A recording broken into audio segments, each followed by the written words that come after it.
the delivery model changes. So now the challenge for solution providers like ours is how do we take technologies that exist today, or how do we innovate, or how do we build things to address some of these challenges. All of a sudden, speeds and feeds are back. Now you have to operate at hundreds of gigabits per second. Big items come back to address security issues. Delivering solutions as virtual systems, as virtual appliances. But as soon as we do that, we get into performance issues, we get into elasticity issues.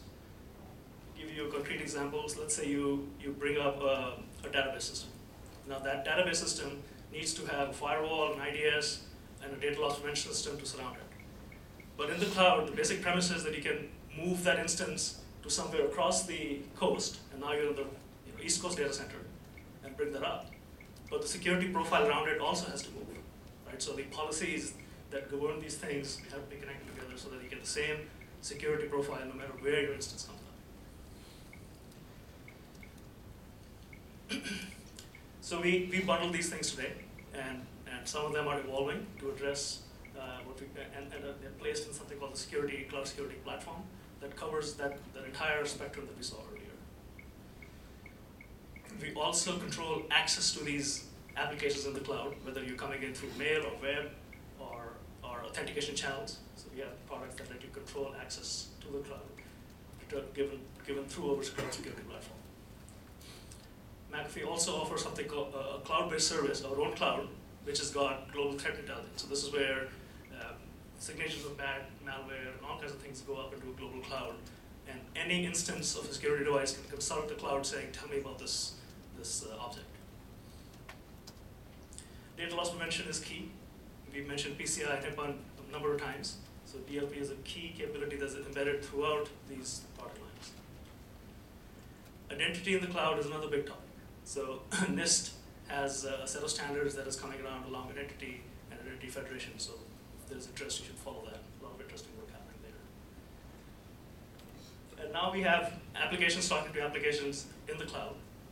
And now you need to inject things in the middle so you can look at flows between these applications and provide security profiles around those.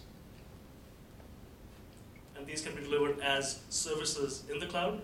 So you can set up your own security services, or you can instantiate these as services inside a private or public cloud.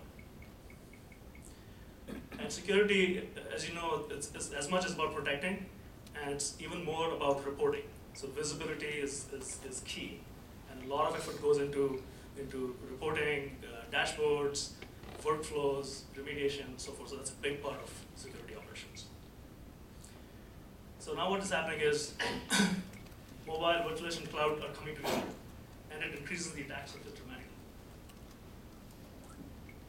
Big data was mentioned earlier, and we see exactly the same thing. SIMs have a challenge at the enterprise, and at the cloud level, it just doesn't work. So we see the Hadoop stack as helping us solve some of those problems. And the opportunity is to now offer some of these security offerings as a service. So you can now bring up your own cloud and say, I'm the security service that offers auditing. And people are happy to use that because it's on demand, you don't have to put a lot of investment into it, and somebody else manages the security operations. So these are some of the future directions we're working on. This one working as well? Okay. Again, my name is Ryan Floyd. I'm with a group called Storm Ventures. Delinquent as well. I don't have any slides.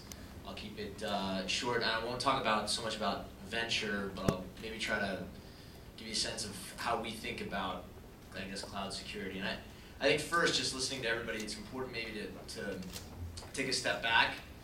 And from my perspective, there's a big difference between cloud in the sense of a SaaS provider like Salesforce, cloud in the sense of like AWS, a public provider, and cloud in the sense of a private cloud that perhaps VMware is selling into, or OpenStack, or Citrix, something like that. And it's very important, in my mind, the distinction between those three, because I think it has a lot of implications in terms of how we think about security and the potential solutions. In the case of SaaS, Caleb mentioned it. I think most SaaS companies will have much more secure applications than you could possibly have inside of your enterprise, for a whole variety of reasons that I won't get into right now in detail. But you just look back at Salesforce. When Salesforce started, and I don't know if there's anybody here from Salesforce, but Cisco is one of their first customers, and Cisco demanded that Salesforce do an implementation inside of Cisco.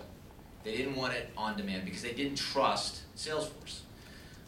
That may be, and I'm not positive on this, but it's certainly one of the only customers Salesforce has ever done a on-premise deployment for. Today, no one would ever think about doing that. It's crazy. It's crazy talk. Why would you ever do that? And I'm sure that Salesforce has a much more secure solution today than even a company like Cisco would be able to provide with their on-premise deployment for the reasons that Caleb mentioned. I mean, there's just, Cisco's got lots of sysadmins, it's got lots of people that have access, it's got lots of data stores, it's just not going to be as secure.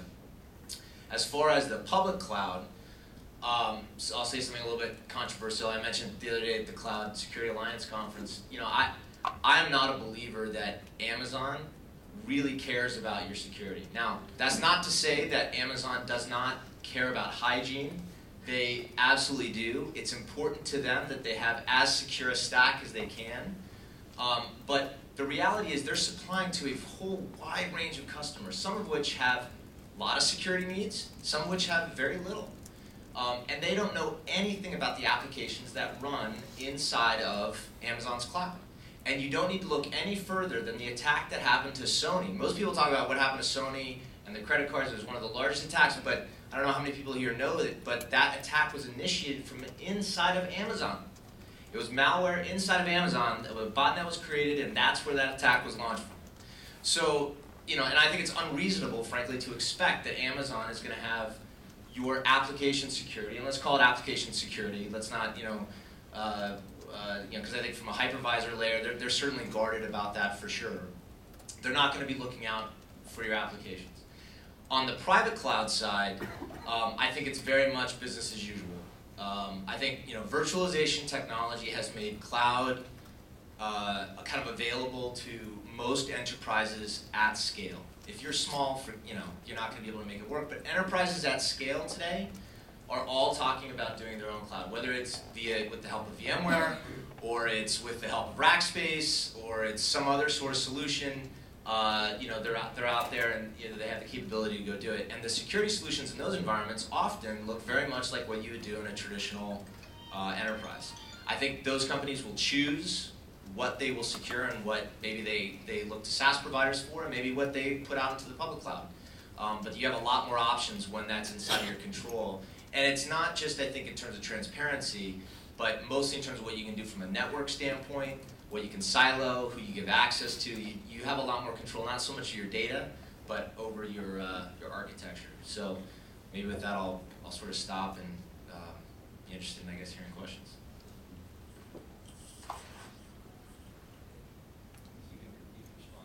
Hello? Alvin, you want to join us?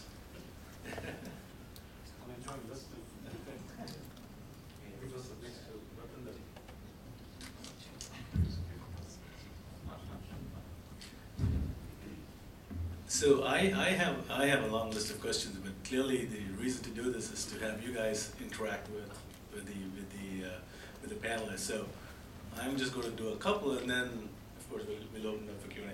I hope you'll all take the opportunity to. These guys are pretty expert. Okay. So one is simply a security, general security question. Actually, it's not necessarily to do with cloud, but given the migration of so much, and really as a consumer, more from a personal standpoint, if you will, given the migration of so much of our data onto any of these online services, I know that when there's a business contracting with a CSP or cloud service provider, there's some remedy for non-performance. But beyond there's the fine print when you sign up for one of these services. But what's the recourse for a normal consumer in terms of when there's identity theft or something like that? What happens? I mean, you're just totally screwed up. Is there any legal recourse? What's the sort of thinking about this? Is there any? What do you guys think? So data loss prevention, came around to address those issues, and the recourse is you get a letter in the mail, and you get a new credit card. So that's precisely my point. Whereas it has destroyed, take you the damage is huge, and there doesn't seem to be besides the marred reputation perhaps of the particular organization and this letter of apology, there doesn't seem to be much more happening. So I'm just curious, and this is really, goes beyond cloud security. This is just security in general. It does. It affects every one of us. And right. I'm sure every one of us has received a letter from Visa or somebody saying. Exactly. But what has happened is the fraud detection capabilities are getting very sophisticated. You will get called within a couple of hours of misuse, and I've seen that myself. It happened to me, and so that's where things are improving. Threat. So there's a whole branch called threat detection, where somebody is able to say, hey, all of a sudden you're making charges from Arizona and you're in California and something is wrong. So that level of sophistication has improved, and will continue to improve. Yeah, but there doesn't seem to be any, no damages. Well, we need to talk jurisdictions here when it comes to that. So the United States model is vastly different from Europe, where the onus is on that. So that's important point number one. Important point number two is, even if we talk about the United States, it's very difficult to prove what is a CSP breach, cloud service provider breach, versus what is frankly the fault, and in many cases the stupidity of the individual consumer and what he or she may have done or may not have done as far as the security of either their credit card or their data is concerned. So those two things are the jurisdiction is easy to figure out, whether it's a CSP problem, initiated problem, if you will, or a consumer initiated problem is very difficult to figure out, and you get all kinds of, this might as well be the lawyer's Full Employment Act. So. Yeah, I was gonna add too. I think Tim's point about U.S. versus EU and just this notion of data ownership is fundamentally very different, and that's part of the challenge. But along those lines, the consumer doesn't really have much negotiating power when it comes to these SLAs, or no negotiating power. And I think it's really what's going to drive better practices is this push towards transparency. And the transparency doesn't just benefit the business or the enterprise, it really benefits the consumer as well. And I think it's really the only direction we can go to address this problem. If you, the individual user of a cloud service provider, think that you have any leverage at all over them, go read the updated Google privacy policy. I just comment. I would say though that it's interesting with compliance. The consumer does have Visa behind them. I would contend that PCI wouldn't exist if Visa hadn't pushed it. HIPAA's been around forever. It's been around since I've been investing, and it has never had any teeth to it whatsoever. PCI was really the first, in my opinion, security right. Here, people probably comment better than I can. That really pushed companies to do something around security, and it was really because of Visa. So I think consumers do have, Visa working for them, and that's how you do at least get a letter today. 10 years ago, you didn't even get a letter. PCI is worthless. What you get a letter from is because the states, 46 states, say that you the owner, you the holder of the data shall provide a letter in case of a breach. PCI is nothing more than the payment industry shifting the burden to the merchants. Yes, but it hasn't done any good. And it has. Absolutely it has. If there wasn't PCI, I agree with you 100% that they should have changed the system to be more secure, but they did not. They pushed the burden down to the merchants and agreed that was bad. But at the same time, the fact that PCI is around and the fact that it is a regulation compliance we have to do, it has forced and has done a lot of good for companies implementing or at least understanding security and doing things about it. So if it weren't around, would be in the same state today? Probably not. So PCI is Plan B. Plan A was actually a derivative of PKI, which was called SET, which some of you may remember, Secure Electronic Transactions, which was a joint effort between Visa and MasterCard to actually securely enable transactions all the way from the point of sale all the way through the processing back end. And because of the, frankly, onerous costs of implementing that was abandoned. So in essence then, with that abandonment, the payment card industry fell back and said, okay, we'll do this thing called PCI instead. And again, all that did was to shift the entire burden onto the merchants and say, it's your problem. And if you think it's our problem, we're just going to charge you for it. So After Becky, I get it back. okay. So I have one final comment. I would actually argue that the PCI standard, you know, it has its pros and its cons. You know, obviously one of the pro is the fact that it is enforcing better practices around security implementation. However, I would almost want to argue that the minute breach notification was a mandate, we started to see more companies inclined to get PCI certified and follow these best practices. And I think that, and it goes back to the transparency, right? Understand what the risk is and then make a decision. So, you know, there's a room full of potential entrepreneurs here. What's the technology? Is there a technology angle to any of this? So one of them that you see right now, of course, is tokenization.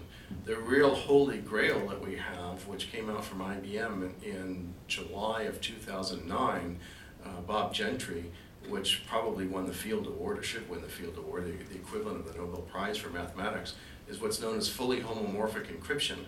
And that is the fact that my data remains encrypted throughout the data lifecycle. So we know how to encrypt data in transit. We've been doing that for years. We know how to encrypt data in storage. We've been doing that for years. The dirty little secret today, though, is that if I actually want to do something with that data, if I want to index it, sort it, if I actually want to process it, I have to decrypt the data to actually be able to do that. Now, fully homomorphic encryption allows you to do that while the data is encrypted, and as a bonus, the queries themselves against the data are also encrypted.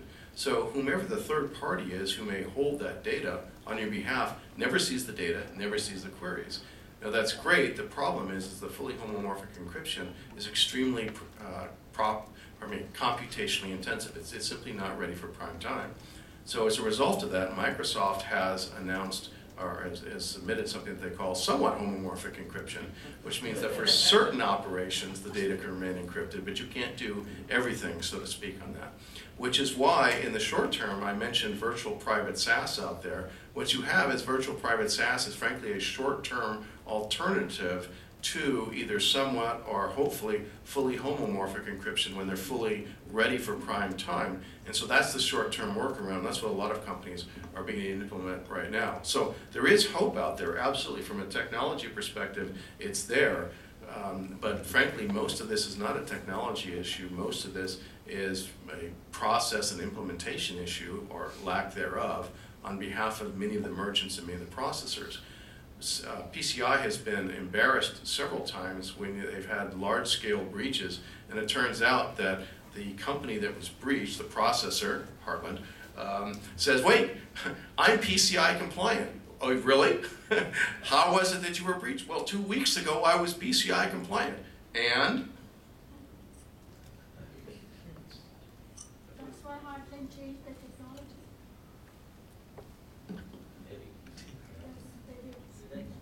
Yeah, so Pradeep, my perspective, being at VMware and our insight, I think Brian hit the nail on the head. There are three very different worlds: SaaS, public clouds, and private clouds.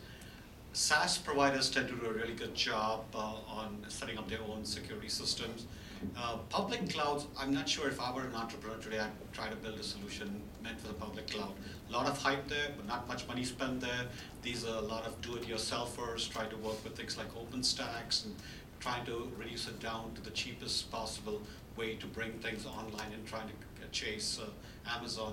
Where we see the most opportunity and the most, I think, opportunity for entrepreneurs is in private enterprise. Private enterprises want the benefits of public cloud into their own enterprise because of the Facebook generation, because of this crumbling perimeter enabled by mobile devices out there, HTTP becoming the new TCP, everything comes in through one port, and the mobility of workloads in the data center caused by virtualization. Nothing is constant anymore, everything is changing. And the old security paradigm, M&M paradigm, hard on the outside, soft on the inside, once you're in, you can habit it. That world cannot exist anymore. So what we've begun to do is try to take old, well-proven technologies in the security space, whether they're firewalls or ACLs or IPS technologies, DLP, you name it. But we're trying to bring it into a logical domain. And I believe there's a huge opportunity there for enterprising entrepreneurs to create something which takes some of these old, tried and true security technologies, albeit they're today baked into boxes, they're baked into hosts and agents. We are moving into the world where we are expecting to see, potentially hundreds of VMs run on a single server blade. The ability to take traffic out of the blade, out of the rack, into a centralized box that does processing, that world is going to disappear. So we need to move things, make it logical, bring that into the data center, into logical trust zones, and apply them with a lot more context, awareness, and richness. Once you've secured your workloads and applications in the data center in a mobile fashion, you can then move on to hybrid clouds where some of these workloads can move into rented resources from a trusted provider. Once you're there, you're now able to take the policies, the security policies, whether it's encryption policies, whether it's isolation or ACLs or whatever you have, and they're all baked in with the application itself. So mobile security that's logical in intent and tightly surrounding the resource you're trying to protect, whether it's your app, your data. I think there are opportunities there, and that's the way I would look at it. Private enterprise is where the money is, not the public cloud providers. SaaS providers are a very small market, if you will. No, wrong. I'm throwing the foul here. I'm throwing the flag here. So first of all, badly confusing deployment models versus service models. So let's keep in mind here, and if any of you haven't read it, go consult the NIST definition of cloud computing. Okay, so let's talk about, there are 4 deployment models: public, private, hybrid, and community. Do not confuse those with the 3 service models: infrastructure as a service, platform as a service, and software as a service. It's very important to understand those distinctions and who has what role when it comes to security. As was mentioned earlier, infrastructure as a service is providing only that. You want anything above that, okay, including the apps, that's your responsibility, customer, okay? SaaS providers have all of that responsibility for everything down the stack. So it's very important to understand what the service model is and what security goes along with that, and specifically who's responsible for that, you versus the provider, and to understand the deployment model. And private clouds are absolutely not where it's going, okay? The world is going to public clouds, okay? My cynical definition of cloud computing, it is the revenge of the business units, okay? It is the business units saying effectively F you to all those CIOs. I'm tired of being told that I'm number 37 in line. I'm tired of being told that it's going to be X number of millions of dollars. Come back and see me a year from now. Okay, those business unit leaders look at that and say, to heck with you. I can go to Salesforce.com. I can go to Salesforce.com and be up in 6 weeks at a fraction of the cost. Okay, so keep service model, or probably keep service models and deployment models consistent. Okay, as far as you're thinking, and who is responsible for what? Hey, I'll see your daughter and raise you too. So public cloud, let's face it, the Amazons of the world, as Brian and I pointed out here, it's for the Facebook wannabes. When you first embark on a new venture, it's great to go out there. You tend to be, when you're an enterprise, you tend to be a server hugger, a data hugger. You want that close to you. You're not moving anywhere fast. We've talked to bunches and bunches of CIOs. They are not moving any of their private data to the cloud today, nor in any short term. I think for the same reasons that Caleb mentioned, loss of control, lack of transparency. Those are very fundamental, important precepts. So the public cloud is important. You're not going to move your important data there. So all I'm saying is, if you're a security entrepreneur interested in this space, don't chase the cloud. You'll be here a long time, and you'll have arrows in your back. That's all my inflict. So I think one thing that to keep in mind is you've got one of the drivers to cloud is this idea of BYOD, bring your own device, and consumerism of IT, where a lot of enterprises are dealing with the issue, the reality that their employment workforce are using Box or Dropbox in their work environments, whether they've been authorized to do so or not. Those are public cloud providers.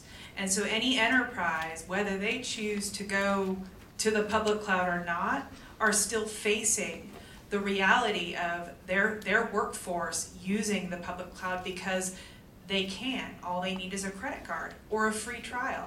It's that simple. I just wanted to go back to the original question, which started with PCI and SB 3086. And Tim mentioned something very briefly, which is process. And I want to expand that. If you look at other compliance things like ITAR and protecting intellectual property in general, now there is a business process that has to be understood first. So you need to understand the business process, the flows of information, the people involved, and then map that down to the security technologies that you're going to use and the people who are going to manage them and so forth. So that at KPMG and all these consulting companies, they do a great job at DLP systems and bridge that gap. And if anybody's thinking of a startup opportunity, they should understand how business processes map to security implementations and bridge that gap. Let me go back to that. I'll do one last question, then open it up for Q&A. I want to go back to Caleb's point about nothing being different about the cloud. I kind of want to ask about two pieces. One is around sort of endpoint security. That is, it does. There is. There's nothing different about vulnerabilities in the cloud. So just to make sure that clarify that. That's true. Otherwise, I'm going to get pummeled. And the second is that the cloud is there's a lot more going on in terms of management and resources and everything else. There's a lot more complexity to the cloud stack, if you will, than maybe a traditional enterprise stack of maybe just running. Why is it more complex? Because there's more pieces and maybe from different people as well. So the question is that introducing more, it's just like the hypervisor, right? So it added a piece of complexity, and other pieces to the overall cloud puzzle. That's maybe increasing the attack surface. That's and so that and endpoint security. Is there any comment? And I would certainly like to hear yours. So I take it as there's definitely a avenue of attack when it comes into componentizing your services. Okay, so if you're doing something in lines of when you build an app today, and I'm going to use Joe Blow's service to do authentication, and I'm going to use Steve's service over here to do access control, or this guy over here to store my database content, and that guy over there to do this. There is, in a sense, more attack surface to a certain degree, right? Because at the same time, what that allows you to do is, if one guy is not secure, then that allows me to infiltrate into the network. But the problem is that hasn't really changed. Like in the enterprise today, you still have that same exact problem.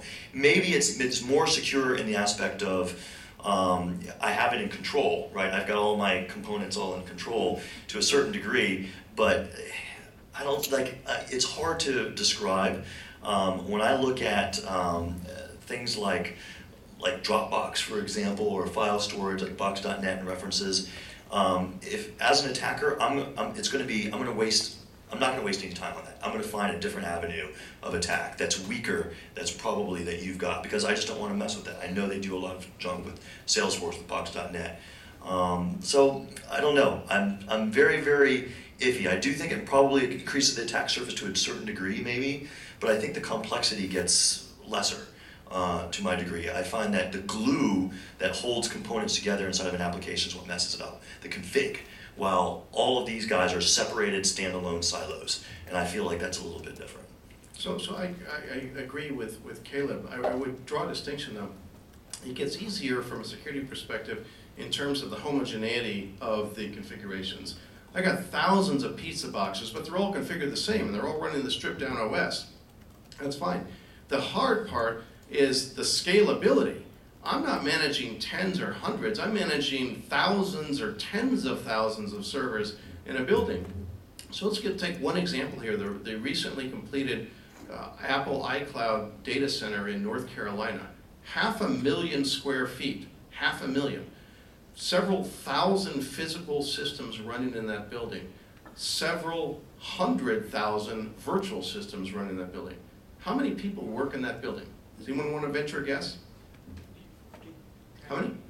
50, exactly. 50 people to take care of all those systems. Why? Because you want the humans out of the loop. Okay? It's the humans who fat finger things, who make stupid mistakes. Okay? But having the system that can actually handle that scale, that is sophisticated enough to do the provisioning, the configuration, the monitoring, the management, the security of all of that, that is extremely difficult at that large of a scale. So that's the hard part. The good part, as Caleb mentioned, is the common configuration. Those 10,000 pizza boxes, they look virtually identical. In fact, they should be identical, because if one of them fails, and in fact probably 20 of them will fail a day, I just rip it out and plug in a new one. To expand on that, when cloud infrastructure is put together, there's automation, automation, automation. That's the mantra. And when you do that in the enterprise, small, medium, large, there is a lot of sloppiness. Yeah, things come in bits and pieces, and somebody patches them, somebody doesn't. So in the tool space, I think there's an opportunity, and people like Puppet Labs perhaps is addressing some of those things. But to build tools that can do vulnerability assessment, patch management, update, all those things at the scale that was just mentioned, and there's probably some opportunity there. Yeah, and I think there's an opportunity, if an enterprise to date has been, let's say hiding behind the firewall and not really, patching their servers as quickly as one would like, or as their corporate information security group is telling them to do so, if that can be enforced more so in the cloud, I think it's a benefit for us all. Okay, let's go to the audience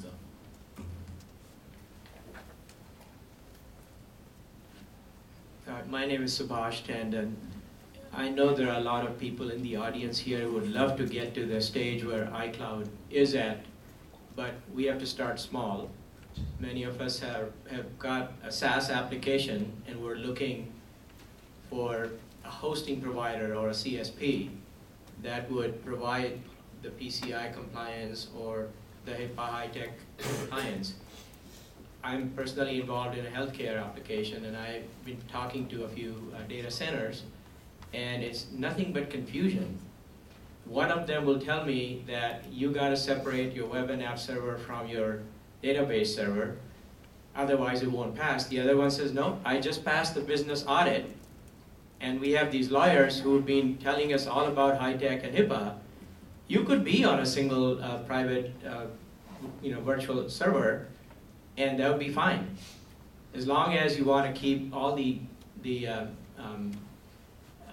breaches out of the way, or if one happens, if you want to get out of the reporting aspects, you've got to have the data encryption. So bottom line is that what I'd like to hear from this panel is for the smaller entrepreneurs who are trying to host their first healthcare record or the first financial record, what is really the minimum set so that one could start with the first record and scale it up. Some people may do it, in 6 months they may be at the iCloud stage, others may take 10 years or may never get there. But how do you start is really where my question is. We'll take that. So PCI, HIPAA, GLB, so these are well-known security practices that data loss prevention and these solutions help with. I think a good way to start is to model that using the existing, just like you would be setting up an enterprise, and model all the components, and then you pick the provider at the layer that you want, whether it's going to be infrastructure or platform or application. And as was mentioned, as you go higher and higher up, you lose control and you lose visibility. So you have to perhaps you have to make sure that perhaps you start at the infrastructure level and then implement some of those controls along with the application, so you have a DLP system and you have the encryption capability and move forward. Have you looked at the Cerner's cloud? Cerner? Yeah. Yeah. No, I haven't. So Cerner, and I'm just curious, and I think this is probably a trend. My understanding is, they're building a private cloud to service customers just like you, and they're focused on healthcare regs, and that's the customer set they're going after, and it works because they sort of understand that security model. That's what they're building to, and they're trying to serve secure. I don't know if it's up. I don't know if it's just marketing, but it's something to take a look at. So taxonomy is important. That's not a private cloud. That's a community cloud that is specifically directed towards HIPAA. Again, let's go back to an issue here. The issue is not if you store data in the cloud. You can encrypt the data that's stored in the cloud. You can transfer the data securely to the cloud. If you want to process in the cloud, that's where you're going to run into trouble unless you go to a cloud that is specifically designed to process HIPAA data. Yeah, but another word of caution there, I mean, two parts, regardless of how good the provider is, at the end of the day, if you're an entrepreneur building your own application, you know, if you're not careful about SQL injection cards and OS injection, a lot of the OWASP threads, doesn't matter which provider you go to, people can come in through your app. So if I don't know at what stage you are in building your app, your SaaS application, I would definitely not start with any HIPAA records or a new application in a new provider all at the same time. You know, you obviously two phases, setting up the service, then bringing in important records. But therein lies the problem. It's about your app security too, ensuring you've gone through penetration testing and a whole bunch of other things before you even post that application up. Because none of these providers will take care of your application pitfalls. Alvin, you raised a very interesting issue. Along those lines, a new class of service providers for cloud is emerging, and I'll use the example of CA Technologies, which has been very successful with its infrastructure as a service and platform as a service offering. Given that the company is the company that provides the security for almost 98% of the leading data centers, it is expected that they have the capability to provide security on the cloud system also. So the question I have is it possible at all, assuming that the cloud service itself is very secure, that the data in transit from your facility to that cloud service, can it be made as secure as if it were within your own network? Is it possible technically or not? That is the question.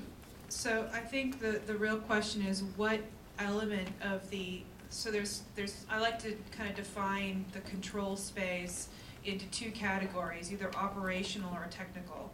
What you own, you should be able to determine what level of security is implemented. What you don't own is the question of the provider and how much they are therefore responsible for securing the infrastructure as well as the operations that support it.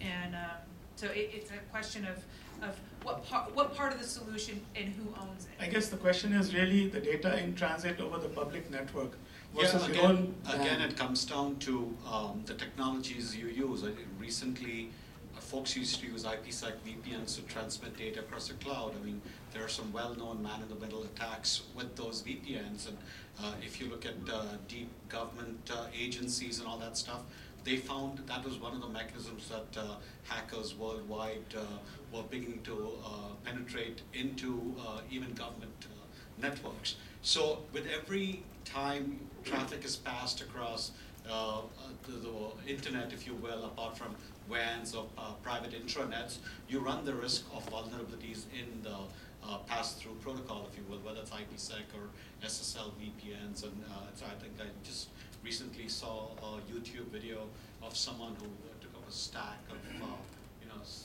6 or 7 pods with multiple latest processors and was able to crack through keys in a matter of 5 days, right, at any level keys.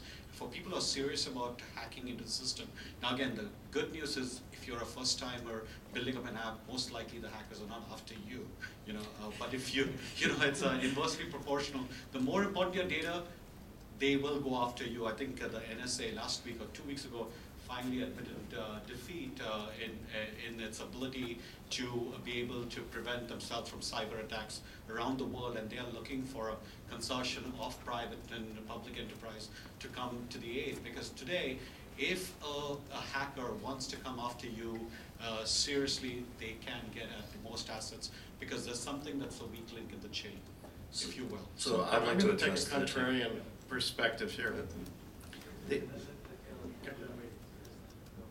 I was going to say that your question was, can I take a server that I own, put it out in the cloud, make it as secure? So if we take the example and you have your server in your data center that's physically there that you own, that you have access to, can your processes, transactions, and your server itself be secure in the cloud? And is there the technology available to make that possible? And absolutely, yes, there is. So I would also note on the fact that I would also think back about how secure is the physical server in your data center to begin with.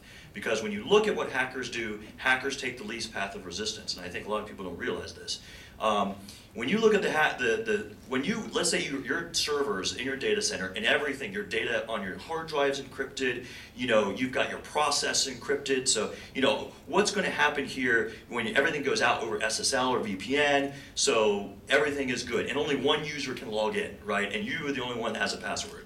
So then your only question is, well, what about physical access? Can someone open up my server, take them and read the memory out of my PC, store all of that, get it, and then walk out the door with it, right? That's the only area, because you can take all of that stuff, you can encrypt your data at rest, like you said, you can transmit and communicate your data through the cloud over secure areas, and you can only have one login that you have a password for. So then the only thing that you're looking at is, can someone physically in that data center that you're storing your data in, walk in, read the memory of that server, and then walk out with your data?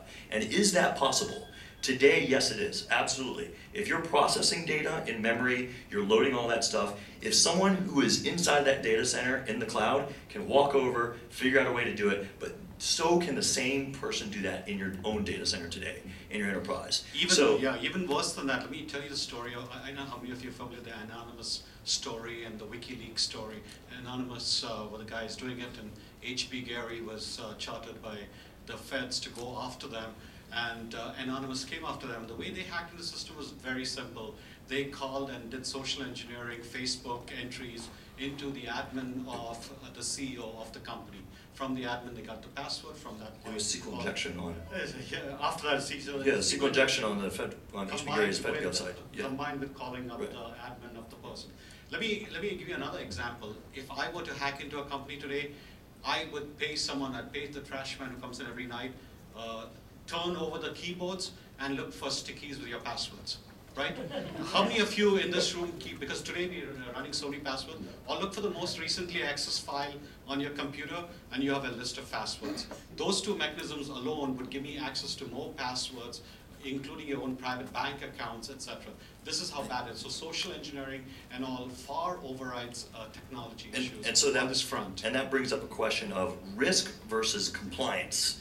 And those are two completely different things. When I look at the real risk of what hackers will do or what they do in order to get data and how they go about it, compliance is completely way over here. For instance, in order to be compliant, like he mentioned, you must make sure, like HIPAA data, if it's out in the cloud, if the memory in the servers, if there's any point at which that thing is stored, clear text, that is not within your control, it's not compliant. Right? So now, I have to have encryption on the process and the memory so to make sure that is compliant. But at the end of the day, the people that are doing that, if there's a guy who's after you and he is actually going to the data center and pulling things off of your physical hardware, you're screwed. No matter what you do or what you comply with or what security technologies you have in place, you're screwed. They're going to get after you no matter what, because they're doing hardcore. And that's what they're going to do, and they're going to come after you probably in many, many different ways, like walking into your building versus going into this data center in the cloud and pulling your data out of it. Yeah, we are now familiar with people running algorithms to find how to build a server into a pod next to you in your Amazon location. Right? Once you do that through a combination of port scans, a combination of necessary techniques, and you can get proximity information, you can ultimately somehow land up on the same potential. It's like someone becoming a neighbor in your own loop on your own cable system.